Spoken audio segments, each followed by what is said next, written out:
Hello ladies and gentlemen, and welcome back to another hardware video. This is my longest hardware video yet. I thought I would film myself going through all the Commodore 64 related stuff I have. Thought that could be pretty interesting. Inspired by YouTuber The Highlander that requested me doing a video about my different Commodore 64 systems. I'm not sure if this video is exactly like, and will end up exactly like he meant, but I hope so. I'm not gonna go through the stuff in any particular order, but yeah. Anyway, here we go. So since I'm gonna do this in no particular order, well, a little order, but I'm gonna start with the machines. I don't have that many, I have 4.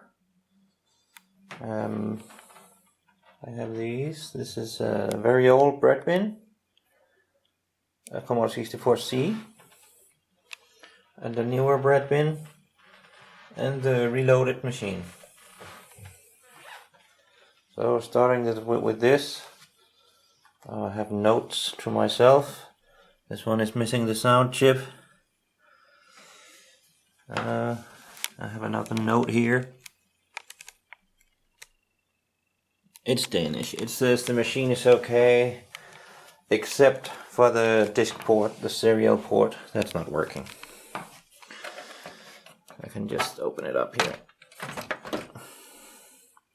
Yeah. That's where the SID was supposed to be, but I stole it for other uses, as you will see later.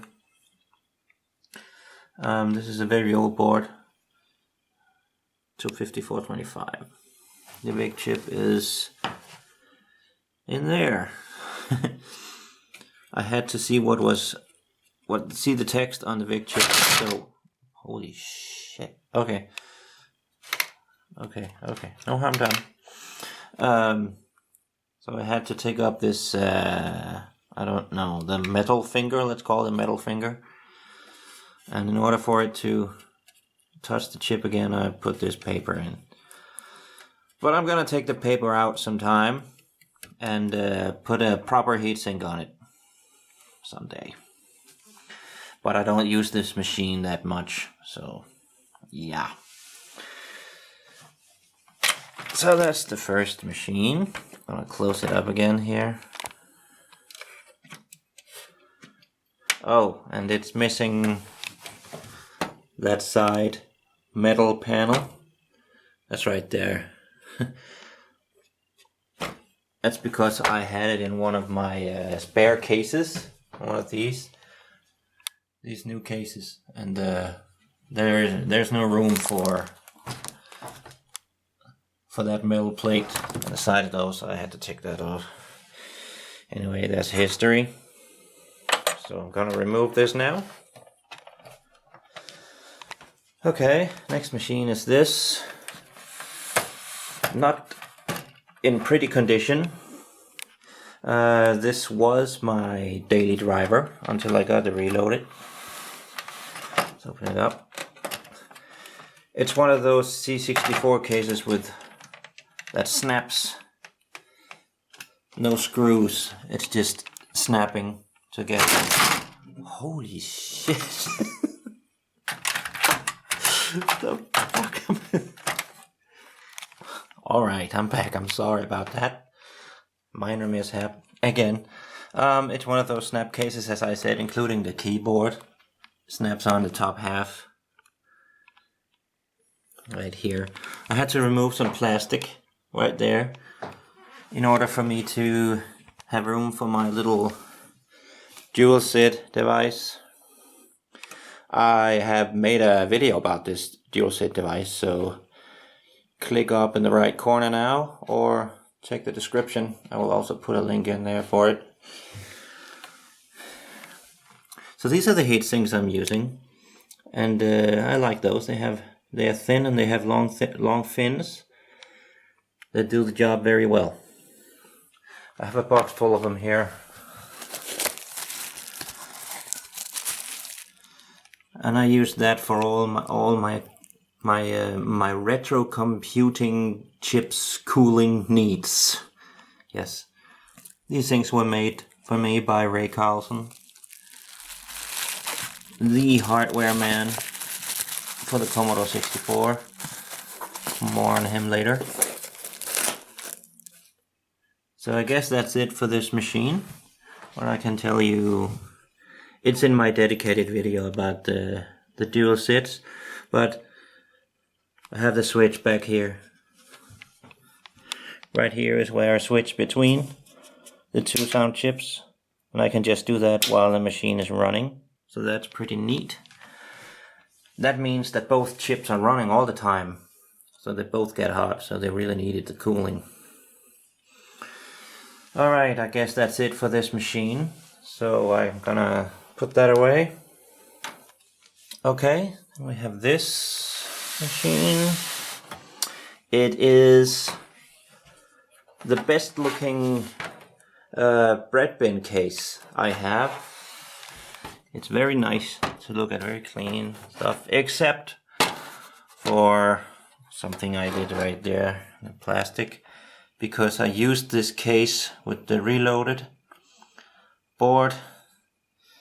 I had to, well, I didn't have to, but that was a wrong decision I just made. I cut the plastic to make room for a plug, so that was pretty dumb, but other than that, it's a pretty nice case. It has the 250 469 board, which is exactly the same board as the one in the Commodore 64C I showed you just before. Everything is working great on this machine, but I don't use it right now. Not much else to say about this machine. It's just what it is, right? Gonna put it away.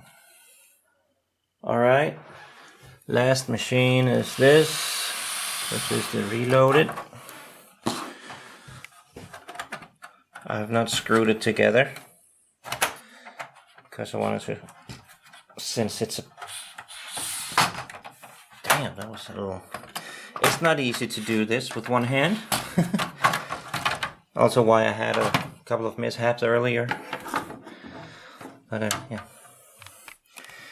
This case, along with this case, is from a Kickstarter project, because somewhere in the US of A found the old molds, Commodore's original molds for the Commodore 64C case, had it cleaned up and produced new cases. That's not the Snapcase, that's the case that are screwed together. So this keyboard is not snapped to the top like it was in the earlier Commodore 64C I showed you. It's very nice. I have made a video about the Reloaded board, so I'm not gonna talk a hell of a lot about it. But it's very convenient. It has a bunch of fixes,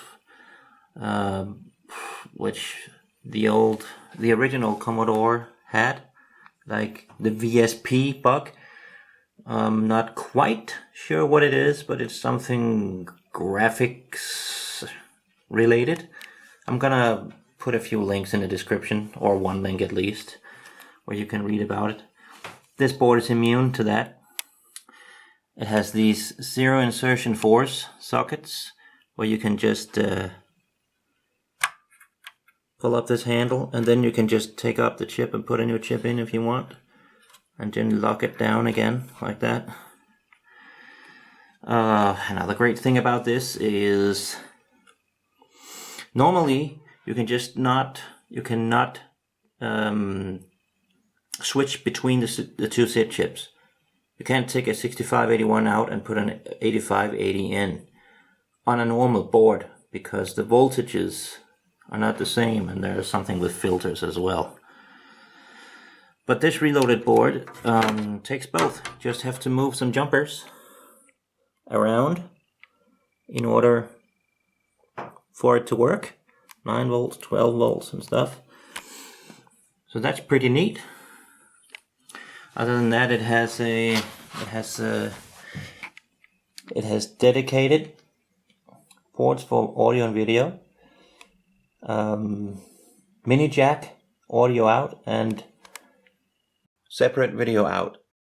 Of course, both of those are output in the video port as well, but it's there for your convenience. And I don't know if my eyes are deceiving me, but I think the quality is better on a super video port. So yeah, okay, I think that's it for this one. Oh, and the power, it doesn't use the original power supply. It's much more economical. It uses a special one. It uses this wall plug thing. Well, I think people call them wall warts, but one of these anyway. 12 volts. Okay, gonna put it away. Alright, what else do we have here? This is power supply, made by the same guy that made all the heatsinks for me, Carlsen. It has, I don't remember what it's called, but it has some security circuit, protection circuit built in. So it doesn't, what is it? Called voltage spikes or something. It doesn't do that. It's very reliable, and it has plugs for the Commodore 64 and Commodore 128. So naturally I use this one with all the normal Commodore 64s. Oh, and this I should probably have showed you before, the power supply. This is just like the transparent case you saw before. It's just a white case. Otherwise it's the same. It also looks pretty in the white case, so I just don't use it right now. Then we have some audio and video cables here. The cables I normally use on my current daily driver, or what you can call it, the Commodore 64 I use, is these normal cables, separate video. One end goes into the Commodore 64 and the other end goes into my upscaler, which I'm going to show you in a minute.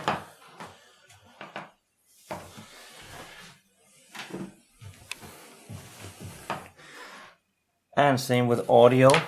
I use that with the Reloaded. Mini jack out. And these, I don't remember what these plugs are called. On the other end, and that goes into the, also goes into the upscaler. This one, this is the cable I use with all the normal Commodore 64s, not the Reloaded. This goes into the video port, and it outputs composite and audio, naturally, and S-video. If I said super video earlier in this video, I apologize. It's not super video, it's separate videos. Separate video. Alright. This one has a resistor on the chroma line, 300 ohms. It's there because the Commodore 64 doesn't output a clean S-video signal. I mean, it doesn't follow the normal standards. And a lot of modern LCD TV sets doesn't handle it correctly and shows an image which has a checkerboard pattern, which you can see here. That resistor takes care of that, and the TV set shows the picture like it should be showed. Okay, now the Framemeister. This is my upscaling unit. This one I also did a whole video on, so I'm not gonna spend a lot of time on it. But it's my upscaler, and I bought it for the Commodore 64, but it can be used for all sorts of old video game systems. The upscaler is actually produced with old video game systems in mind, so that you can play your old systems on modern LCD screens. So it has the super video in there. I said super, I meant separate video. And it's got RGB and RGB. There's a SCART adapter for this, by the way. RGB and the composite and audio and stuff, and it's got a bunch of stuff on the back here. The HDMI out and, well, a lot of stuff. Check my video if you want to have the details on this. I also guide through how the settings should be when using it with the Commodore 64. Yeah. Then we have this. I'm sure most of you people know what this is. It's the 1541 Ultimate 2, which emulates the original Commodore 1541 drives, like this one. And this just goes into the serial port, the disk port. So the Commodore 64 doesn't know that it's not a real drive, so that's pretty cool.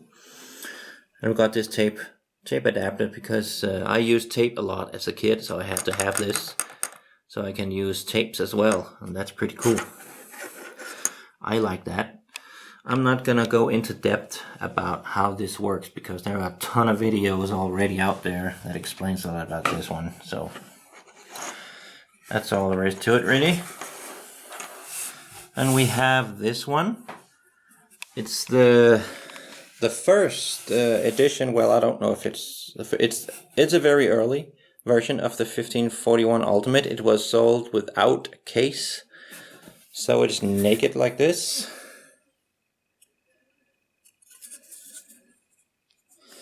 It works. It works very well actually, and there was a little manual with it as well, or a quick start guide.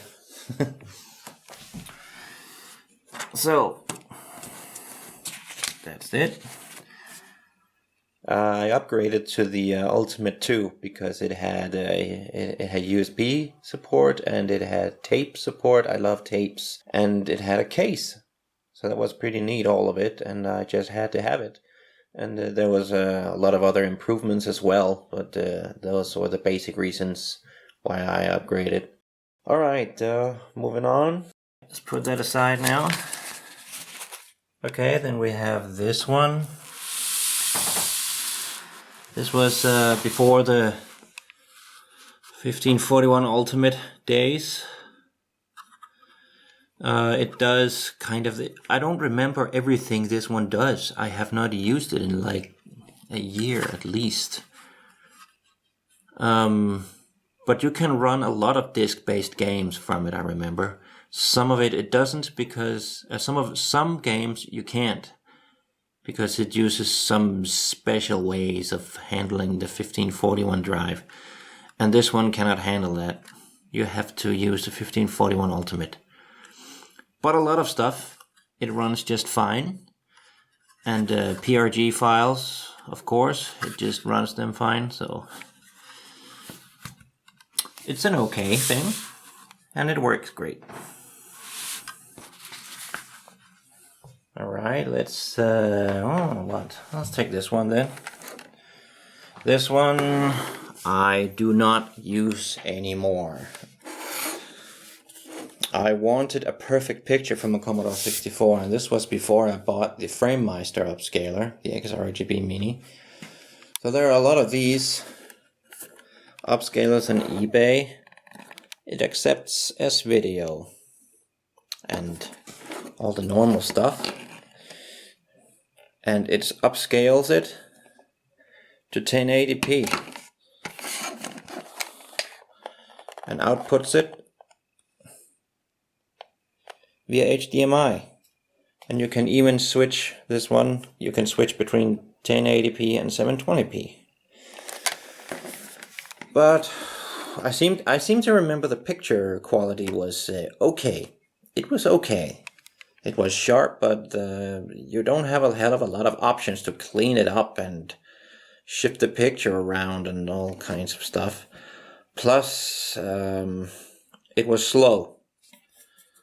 So when you press the direction on the joystick, there was a quite noticeable delay before you saw the result of that joystick movement on the screen.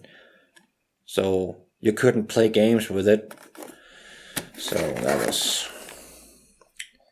that was one of my first steps towards a perfect picture and sound from the Commodore 64. Alright, then we have this fella right here.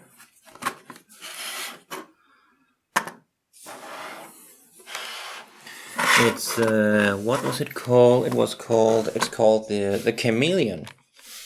Yeah, you can plug this in the back of your Commodore 64, and it emulates a lot of disc-based games just fine. I seem to remember there are only a few exceptions that it cannot deal with. You need the 1541 Ultimate for that. But that's actually not what I bought it for. I bought it because of this. It has VGA output, and it produces a very, very crisp picture. Couple of things to know. The picture you see is not generated by the VIC chip. The VIC chip is not used. The picture is generated on some circuitry inside here that mimics the VIC chip. And so there are a few graphical bugs here and there, I remember. So yeah. But the deal breaker for me with this one was that the CPU is switched off completely. So the tape port is completely dead. You cannot use tape. And since I'd like the possibility of using tapes, I like using tapes, I stopped using it. That's a shame, because it's actually a great little device. But you can use it in standalone mode as well. You put it in here on this docking station, like that. And you can connect a bunch of joysticks right there. And you can connect keyboards. There are plugs for Commodore 64 and Amiga keyboards. And then there is this guy, which plugs into the side of it. And you have some possibilities. I think this one is a serial port for the Commodore 64, so you can put a 1541 disk drive. And I think this is for mouse and keyboard. General mouse and keyboard. There's also a USB, and I don't remember what that's for. So it's a quite flexible little device. You can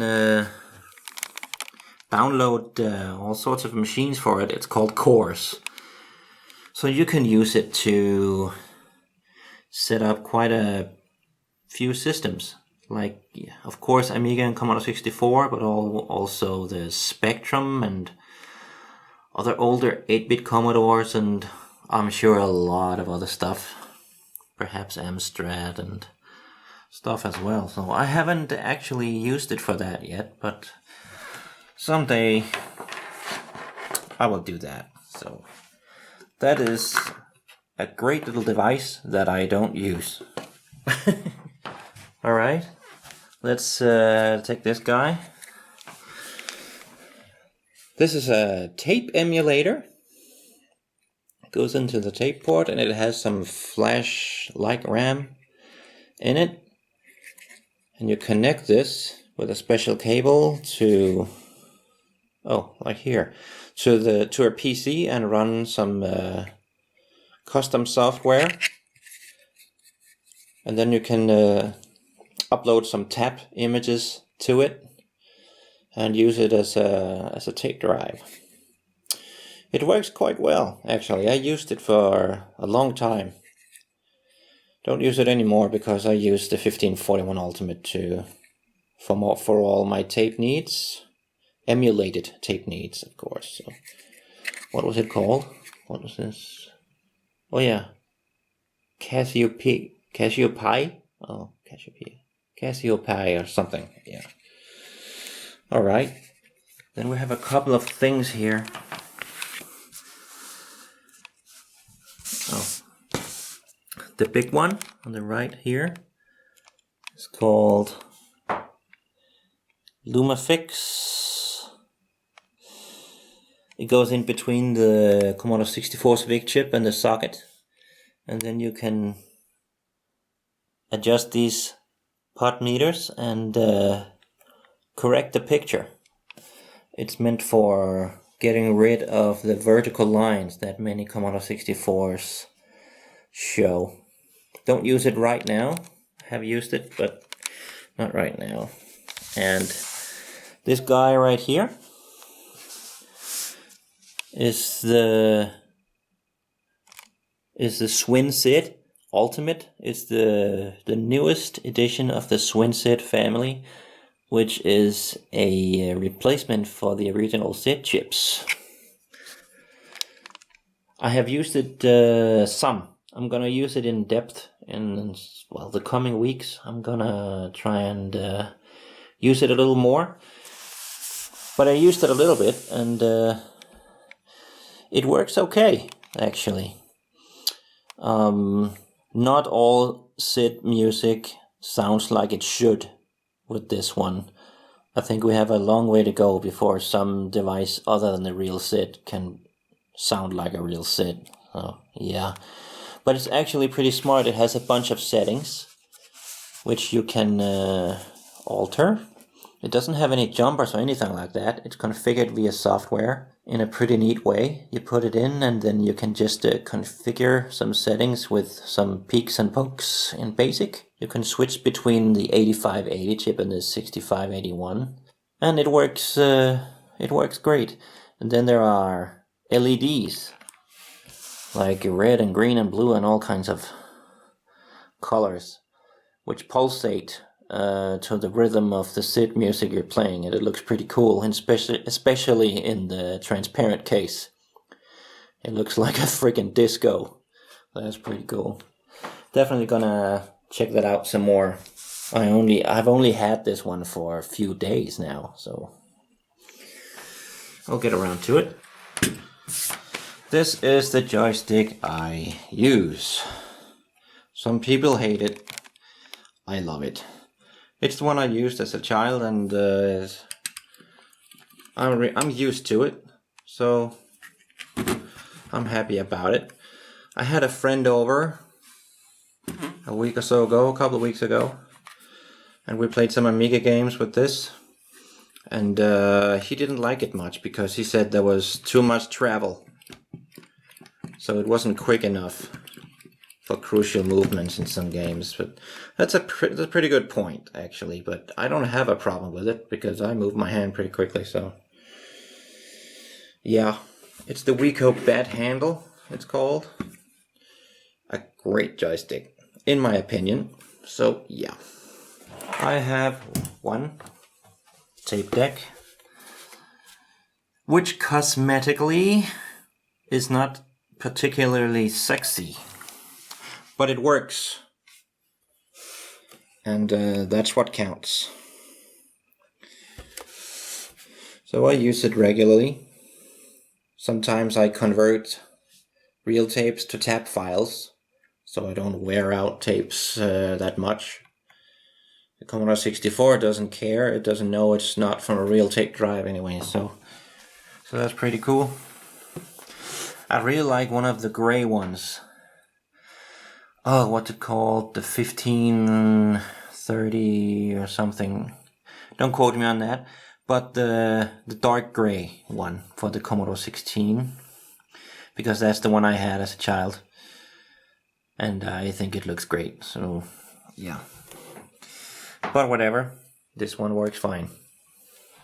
Next up we have the 1541. And it also works. It pretty much works. A few games wouldn't load, so it's probably not 100% okay. I don't know, but it mostly works actually, and sometimes I hook it up when I want to hear the original sounds. I love the seek sounds that this drive makes, so yeah. So I guess that's it for this one. Okay, let's get this out of the way. I just wanted to show everything. My old Commodore 64 discs. I rarely use these. I use one of the discs now. I use that for games for my Commodore 16. That's my only way of feeding it software. So yeah. But otherwise, it's just I used them once, and I love these disc sleeves, custom disc sleeves. They look pretty great. Yeah. But I have no idea what's on all of them. Just wanted to show you. Yeah. Alright, let's deal with some software now. Last Ninja 2. The case is not the prettiest. I'm gonna open it up now. And there are no bells and whistles in here, it's just the tape. And this holder. There's nothing underneath it, is there? Nope. It's just this. So that's it. I don't know if this tape works actually. I should try that. Alright. I got it at a flea market sometime, as well as these two. Got them at a flea market as well. Double Dragon.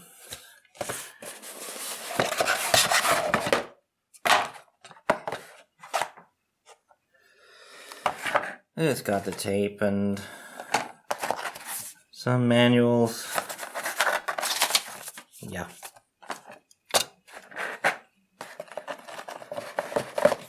And this one, what is this? Crazy Games, 24 events. I don't remember what flea market I got this on, but this case is really in real bad shape. What it says? Well, it says these games are on it. And I don't know if the tape works or not. The tapes work. I'm gonna open it. So it has 4 tapes. Like this. Yeah. Could be fun to try it sometime. And we have, this one is one of the newer ones. Night and Grail. It's a great little action adventure. Very well made. This is my backup disc of it. It came with all sorts of bells and whistles, like a soundtrack and a big case with the real disc inside. I made an unboxing video about this, so you can go check that out if you wish. Alright, it's number 22 of 100. Then we have some tape games. I bought most of them on eBay. Blagger, Nontercus, a very weird game. I never understood how the game worked. But I had it as a child, so it was for the atmosphere. One Man and His Droid. Phantom of the Asteroids. Outlaws. I love the atmosphere in this game. Very cowboy-y. Skate Rock, which I actually did a gaming video on. Check that out if you want. I'm not sober in that video, but it's okay.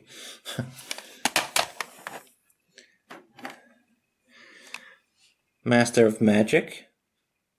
A very nice adventure game. And then we have a few newer ones. Rocket Smash EX. I have also done a gaming video on that.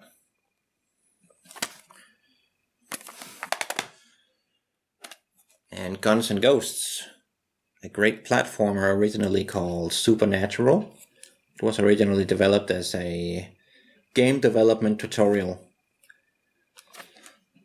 but it ended up having a commercial release as well. It's a great game. Oh, what else do we have here? Okay, this Retro Gamer magazine, I just put it here to remind myself that I also wanted to show you that I collect those Retro Gamer mags. With the exception of a few holes in the earlier issues, I have all of them up to date. I'm missing like, I don't know, 6, 7, 8 maybe, I don't know. Something along those lines. And they're very great magazines. If you love retro gaming, you should really subscribe to it. They're great. Alright, so here is the original manual for the Commodore 64.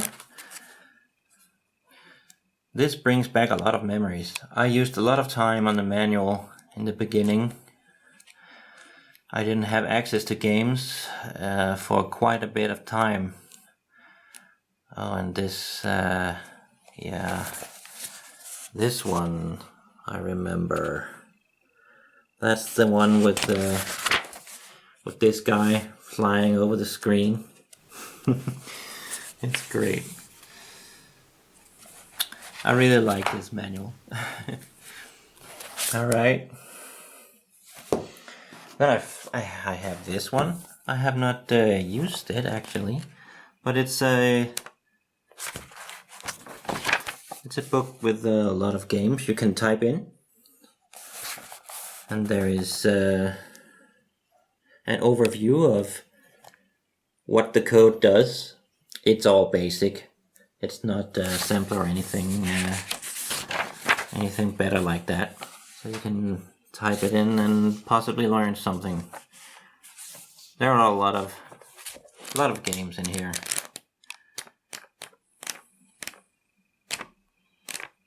So yeah. Then this one is not for the native Commodore 64 systems, but I thought I should show you anyway. It's just the C64 Forever by Cloanto. It's not the newest version. There's a newer version out than this. It's an emulation environment for Windows. I have used it a little. Not much. I'm mostly using real machines. Alright, and then we have a book here. Commodore 64, a visual compendium. This is the first edition, and it's like the title says, it's visual. There's a lot of screenshots and some info about the different games. Prince of Persia, which came very late. Lemmings, there's all sorts of stuff here. It's very cool to sit and just enjoy the pictures and read the text. Maniac Mansion. It's pretty cool. There is a second edition in the works, because after this one there were more visual compendium books. There was this, which is the same, just for the Amiga, and the book is much more thick than the Commodore 64. And after this one there was a visual compendium book on the Spectrum, which I don't have. But because of those two books that came after this first book, it's thin compared to those. So there's a new one in the works. The Kickstarter for that book is over, and it's being produced as we speak. So that one should come in my mailbox pretty soon. Looking forward to it. And then this one, From Bedrooms to Billions. It's very, very, very long. documentary about the gaming industry in the 80s with focus on United Kingdom, but it doesn't make it less interesting. It's a very long one. I think it's like 3 hours or something. So that's pretty cool. There was a soundtrack as well with music by, well, all sorts of people like Rob Hubbard and Ben Daglish and some other ones. There's some pretty cool music on there. I love that.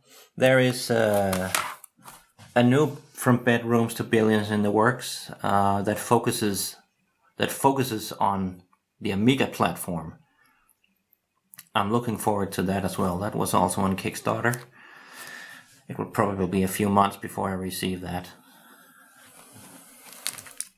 Yeah. Okay. Lastly, there's this guy.